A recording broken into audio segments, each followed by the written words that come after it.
Hello மக்களே! Welcome back to my channel. இன்னைக்கு நம்ம பார்க்க போற ரெசிபி பனானா ஸ்மூத்தி பண்ண போறோம். ஸோ, இன்னைக்கு வந்து நான் 3 பனானாவும், ஒரு 8 பேரிச்சம்பழம் ப்ளஸ் முந்திரி எடுத்து வச்சிருக்கேன். நான் பாதாம் தேடி பார்த்தேன். பட் கிடைக்கல. உங்களுக்கு பாதாம் வேணும் அப்படின்னா, நைட்ல சோக் பண்ணி அதோட தோல பீல் பண்ணிட்டு நீங்க போட்டு அரைச்சிங்கன்னா இன்னும் ஹெல்த்தியா இருக்கும். ஸோ, இப்போ நம்ம எடுத்து வச்ச பனானா, பேரிச்சம்பழம், முந்திரி போட்டு நல்லா கிரைண்ட் பண்ணி எடுத்துக்கோங்க. அப்போ நமக்கு ஹெல்த்தியான ஸ்மூத்தி ரெடி ஆயிடும். இது குட்டீஸ் கூட சாப்பிட்லாம். பிரேக்ஃபாஸ்ட் மாரி சாப்பிட்லாம். செம்ம ஃபில்லிங்கா இருக்கும். நான் இத செஞ்சு முடிச்சுட்டு குடிச்சு பார்த்து என்னாலே குடிக்கவே முடியல. அந்த அளவுக்கு வந்து செம்ம ஃபில்லிங்கா இருந்துச்சு. வெயிட் கெயின் பண்ணணும்னா கூட இந்த ஸ்மூத்தி நம்ம எடுத்துக்கலாம். நம்மளோட ஸ்மூத்தி இப்போ ரெடி ஆயிடுச்சு. இப்போ பேரிச்சம்பழத்த மட்டும் அரைச்சு மேல போட்டு சேர்த்துக்கோங்க. உங்களுக்கு டேஸ்ட்டுக்கு ஏத்த மாரி. இன்னைக்கு நான் ஸ்வீட்டுக்காக பேரிச்சம்பழம் அரைச்சு லாஸ்ட்டா மேல போட்டேன். பாருங்க தண்ணி மாரி இல்ல.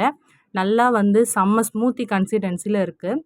எல்லாரும் ட்ரை பண்ணுங்க. லைக் பண்ணுங்க, ஷேர் பண்ணுங்க, சப்ஸ்கிரைப் பண்ணுங்க, பெல் ஐகான கிளிக் பண்ணுங்க. பாய்.